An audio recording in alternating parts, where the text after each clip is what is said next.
On the morning of December 1st, 1948, on a quiet beach in the south of Australia, a man was found dead, propped against a stone seawall, legs crossed, head resting on the sand, as if he had simply fallen asleep looking out at the sea. He wore a clean, pressed suit. He had no wallet, no money, no identification. And every single label had been cut out of his clothing. For 74 years, no one on earth could tell you his name. They called him the Somerton Man, after the beach where he died. And what began as a routine unidentified body became the most enduring mystery in Australian history, a puzzle of a poison no one could find, a secret pocket sewn into his trousers, a scrap of Persian poetry, and a code that has never been broken. Tonight we walk through all of it, from the autopsy table to a DNA laboratory 74 years later. Because in 2022, science finally gave this man his name back. And somehow, that only deepened the mystery. Somerton Beach sits just south of Adelaide, a calm stretch of sand facing the Southern Ocean. On the warm evening of November 30th, several people noticed the man already lying there against the seawall. A couple saw him at around 7, they watched him raise his right arm and let it fall, and assumed he was drunk, or asleep. Another couple, half an hour later, remarked that he hadn't moved, not even to brush away the mosquitoes. One of them joked that he might be dead. He was closer to the truth than he knew. At 6:30 the next morning, he was still there, and now, plainly, he was dead. There were no wounds. No sign of a struggle. An unlit cigarette lay on his collar, as if it had fallen from his mouth. In his pockets, a train ticket to a nearby suburb that he never used, an unused bus ticket, a comb, a packet of gum, and a quarter-full box of matches. No name. No papers. Nothing that could say who he was. Detectives tried to reconstruct his final day, and the trail was maddening. A left luggage ticket showed a suitcase checked into Adelaide railway station at around 11 that morning. A train ticket in his pocket, to a beachside suburb, was bought but never used.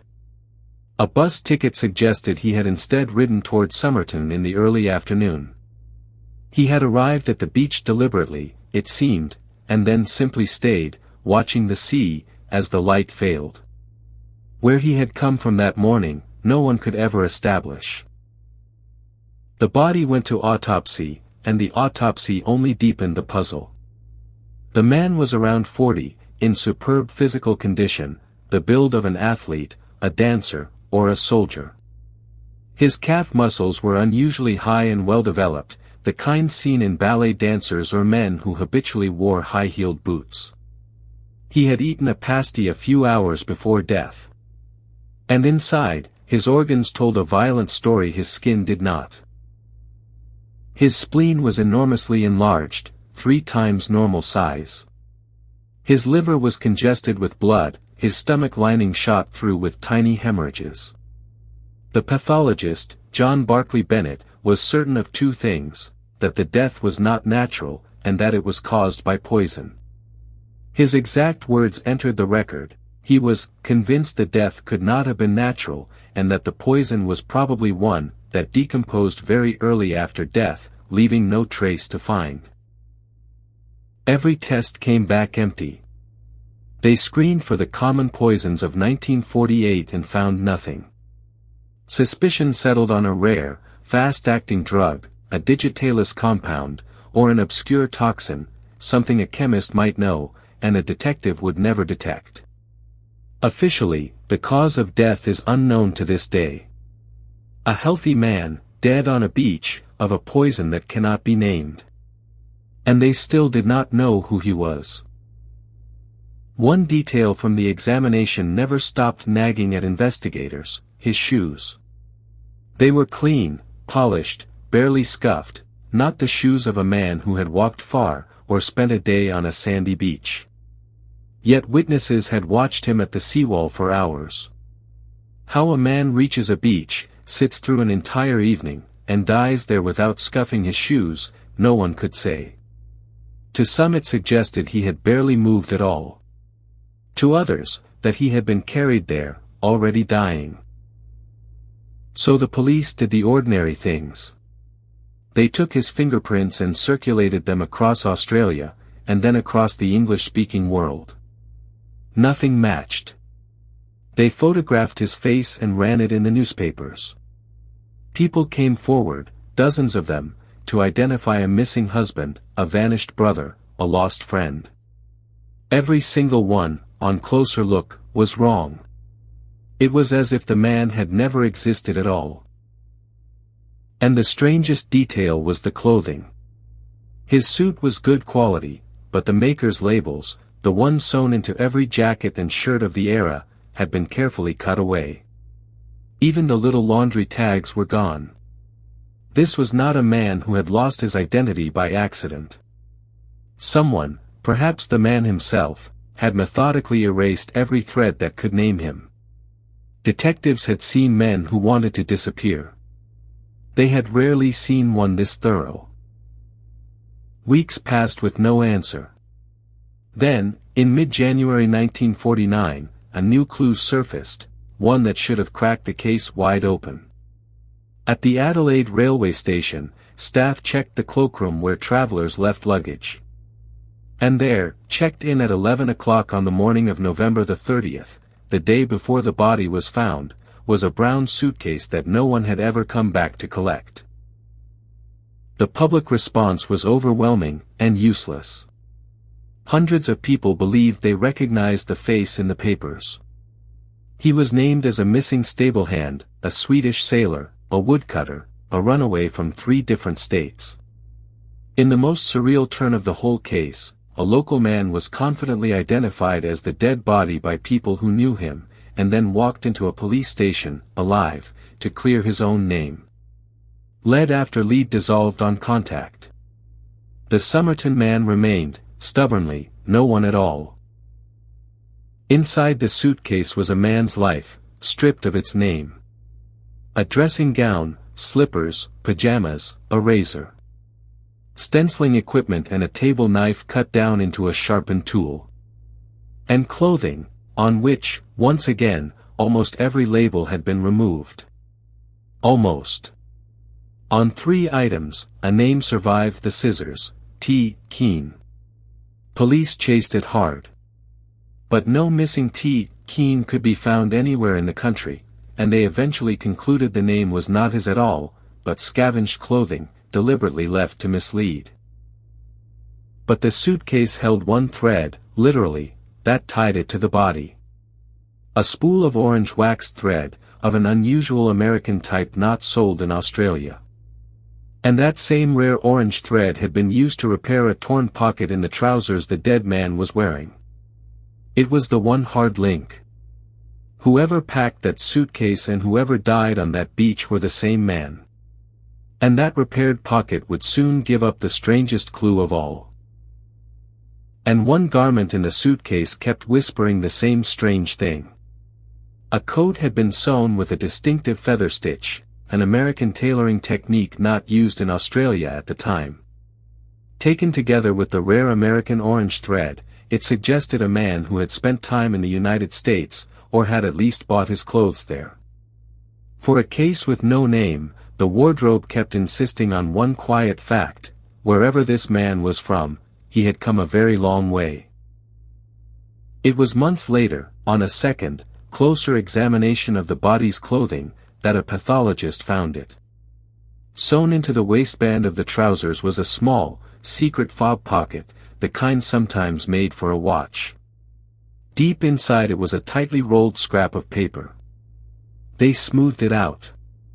Printed on it, in an ornate typeface, were 2 words in a language most Australians had never seen: Tamám Shud. A librarian identified them. Tamám Shud is Persian. It means, "it is ended," or, "it is finished," and it is the very last line of one of the most famous poems in the world, the Rubaiyat of Omar Khayyam, an ancient meditation on living fully because life is short and death is final. The words had been cut, not torn, from the final page of a printed copy of the book, and hidden in a dead man's secret pocket. Find the book those words came from, police realized, and you might find your killer. So they asked the public, did anyone own a rubaiyat with the last page torn out? There is a cruel irony in when they found it. The hidden pocket and its rolled scrap were not discovered on the first examination, or the second, but nearly 4 months after the death, as the long unclaimed body was finally being prepared for burial. By then the trail was stone cold. Had the pocket been found in the first days, police might have traced the book while the man's last movements were still fresh in 100 memories. Instead, the single most important clue in the case arrived months too late. The appeal ran in the papers, and astonishingly, it worked. A man came forward. Months earlier, he said, he had found a copy of the rubaiyat tossed onto the back seat of his unlocked car, parked near Somerton Beach, right around the time of the death. He had thought nothing of it, assumed a friend had left it, and forgotten it in his glove box. Police examined the book. The last page was missing, and the torn edge matched the Tamám Shud scrap exactly. This was the book. And the book was not finished with them. On the back cover, faint, in pencil, were 2 things that would haunt this case forever. The first was a telephone number. The second was 5 lines of jumbled capital letters, apparently random, crossed out and rewritten in places, like a message or a cipher. A code. Written by a dead man, in a book of poetry about the end of life, left in a stranger's car by the sea. And Boxall's copy held one more haunting detail. On its flyleaf, years earlier, Jestyn had handwritten a verse from the rubaiyat, number 70, a stanza about being powerless to rewrite one's fate, and signed it only with the name, Jestyn. She had given a book about the inevitability of death to a soldier bound for war. And now, 3 years later, a dead man lay in the morgue carrying the very last line of that same book, sewn into a secret pocket, a few hundred meters from her front door. The telephone number was easier than the code, and it led somewhere extraordinary. It belonged to a young nurse who lived only a few hundred meters from Somerton Beach. In the records of the case she is called Jestyn, to protect her, her name was Jo. And when detectives showed her the plaster bust they had cast of the dead man's face, the reaction of this composed young woman was, in the words of the officer present, that of someone about to faint. She looked, he said, as if she had seen a ghost. And yet, she said she did not know him. She could not explain her reaction, and she asked that her name be kept out of it. But she told police one thing. During the war, she had owned a copy of the rubaiyat. She had given it to an army officer named Alfred Boxall, in 1945. For a moment, the case seemed solved, the dead man must be Boxall, returning his lost love's book. Detectives tracked him down. But Alfred Boxall was very much alive, and he still had his copy of the rubaiyat, inscribed by Jestyn, complete, with its last page intact. So the dead man was not Boxall. But then why had Jestyn's phone number been penciled into his book? Why had she nearly collapsed at the sight of his face? For the rest of her life, she would never explain it. She told her own daughter, decades later, that she knew the dead man's identity, but that she was not going to reveal it, and that it was a secret known only to a level of government higher than the police. She took whatever she knew to her grave in 2007. Jestyn's real name, revealed only after her death, was Jessica Thompson. And in 2013, her daughter Kate spoke on national television, and said things that stopped the country cold. She believed her mother had known exactly who the Somerton Man was. She believed her mother had lied to the police.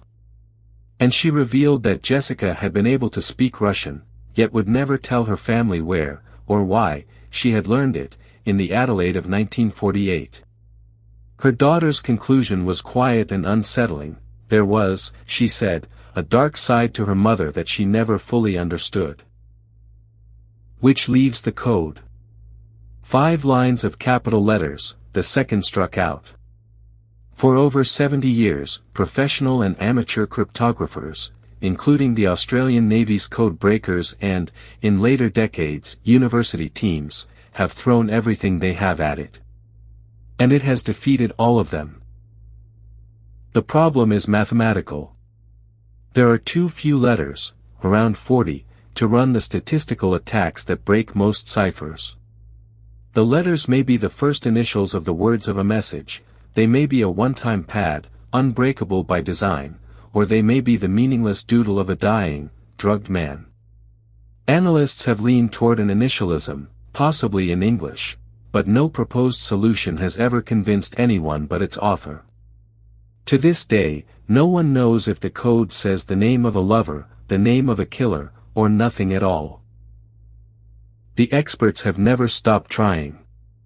In 1978, Australia's Defence Signals Directorate studied the letters and concluded there were simply too few of them to ever yield a definitive solution, but noted, pointedly, that they did not appear random, and were consistent with English.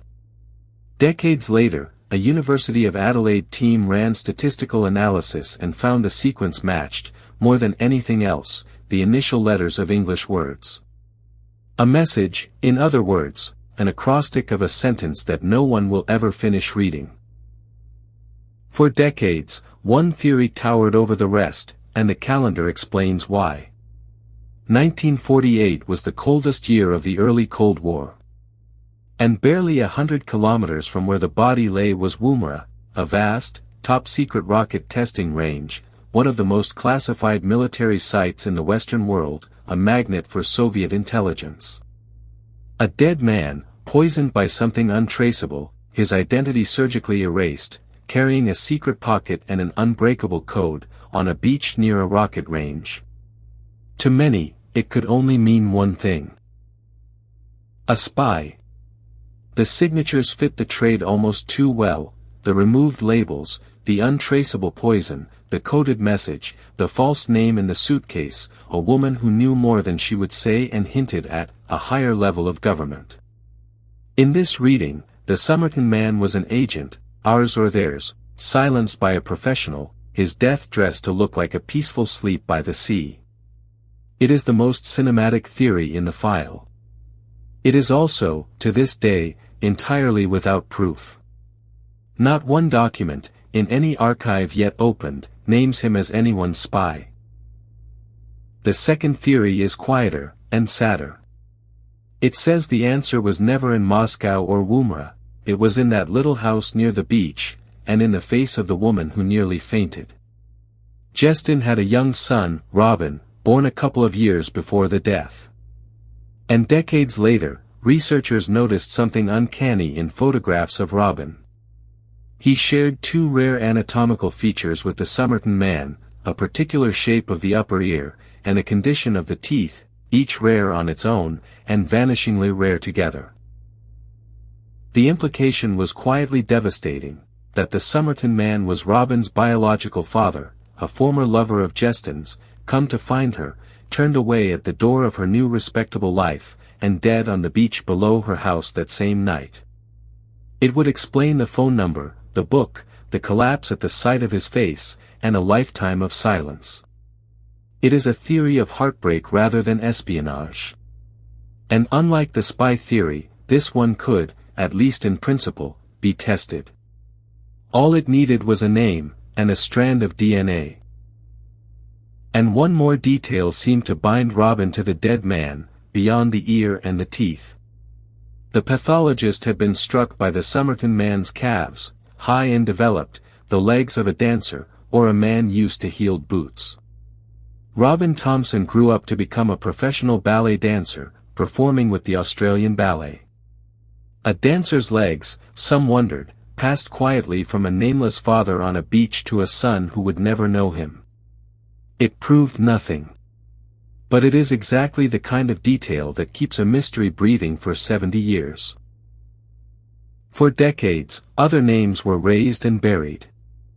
The most striking near miss came in 2011, when a wartime American identity card surfaced for an 18-year-old sailor named H.C. Reynolds, and the face bore an unnerving resemblance, down to a distinctive mole on the cheek. For a moment, the internet was certain. But no record of any H.C. Reynolds matching that card could be found, anywhere in America or beyond. It was, like every lead before it, a face that fit and a trail that vanished. For half a century, that was impossible. The Somerton Man lay in a numbered grave in Adelaide, under a headstone that read only, "Here lies the unknown man." Then two people refused to let it rest. Professor Derek Abbott, an engineer at the University of Adelaide, had studied the case for 15 years, and, in one of the stranger turns in this story, had ended up marrying Jestyn's own granddaughter. And in the United States, Colleen Fitzpatrick, a pioneer of forensic genetic genealogy, the science that would later catch the Golden State Killer. For years Abbott fought for permission to exhume the body. In May 2021, South Australia finally granted it, and the Somerton Man was lifted from his grave. From hairs still rooted in the plaster bust cast back in 1949, and from the exhumed remains, Fitzpatrick's team built a DNA profile, and then a family tree of more than 4,000 relatives, cross-matched against genealogical databases. In July 2022, they announced a name. After 74 years, the unknown man was, they concluded, Carl Charles Webb, an electrical engineer and instrument maker, born in Melbourne in 1905. Slowly, a life came into focus. Carl Webb, the youngest of 6 children. A maker of electrical instruments, which explained the stenciling tools and the sharpened knife in the suitcase. He had a wife, Dorothy, who had left him and moved to another state. Some accounts say he had written poetry, and had a bleak fascination with death. He had dropped out of the records of the living around 1947. And then he turned up dead on a beach 500 kilometers away, with his name cut out of his clothes. Science had answered the question everyone had asked for 74 years. And it had not solved the mystery at all. The exhumation was a race against decay. After more than 70 years in the ground, the remains were badly degraded, and the first DNA attempts failed outright. The breakthrough came from a strange place. The plaster bust cast back in 1949 had trapped several of the man's own hairs, root and all, in the setting plaster. From those hairs, older than the exhumed bone by half a century, Colleen Fitzpatrick's laboratory finally coaxed out a usable genetic profile, and the family tree began to grow. And Carl Webb's life, once reconstructed, offered the most human answer yet to the hardest question: why Adelaide? Webb's wife, Dorothy, had left him, and some accounts place her afterward in South Australia, in a town north of the city. In that reading, a depressed man who wrote poetry about death, his marriage over and his name absent from the records of the living since 1947, traveled hundreds of kilometers to find the wife who had gone, and, failing, ended his life on a beach near where she might be. It is quiet, and plausible. It still does not explain the code, the poison, or the nurse. Because naming Carl Webb only sharpened every other question. If he was an instrument maker from Melbourne, why was he in Adelaide? How did he die? The poison, if it was poison, is still unidentified. Why were the labels cut from his clothes? What was he doing on Jestyn Street, and why did she nearly faint, and what did she mean by a secret known to a higher level of government? Was Robin his son? And the code is still just letters. A name is not an answer. It is only a better question. Derek Abbott believes the ordinary explanation is the likely one, not a spy, but a heartbroken man, possibly Robin's father, who took his own life with a poison an instrument maker might have known, near the home of the woman he had come to find. It is the quiet theory, and it may well be true. But it cannot yet be proven. The DNA linked to Jestyn's family has been argued over, the cause of death remains officially unknown, and Jestyn's secret died with her. The file is more open now than ever. It just finally has a name at the top of it.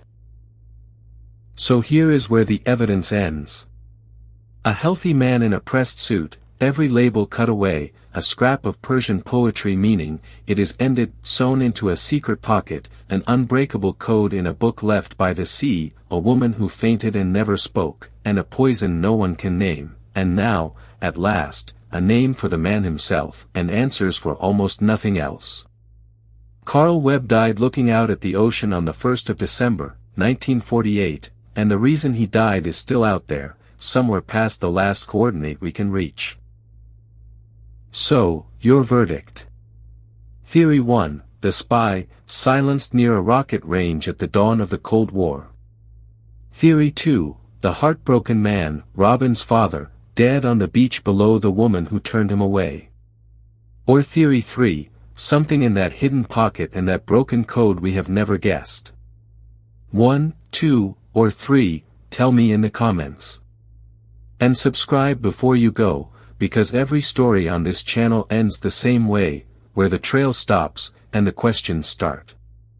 At the last coordinate.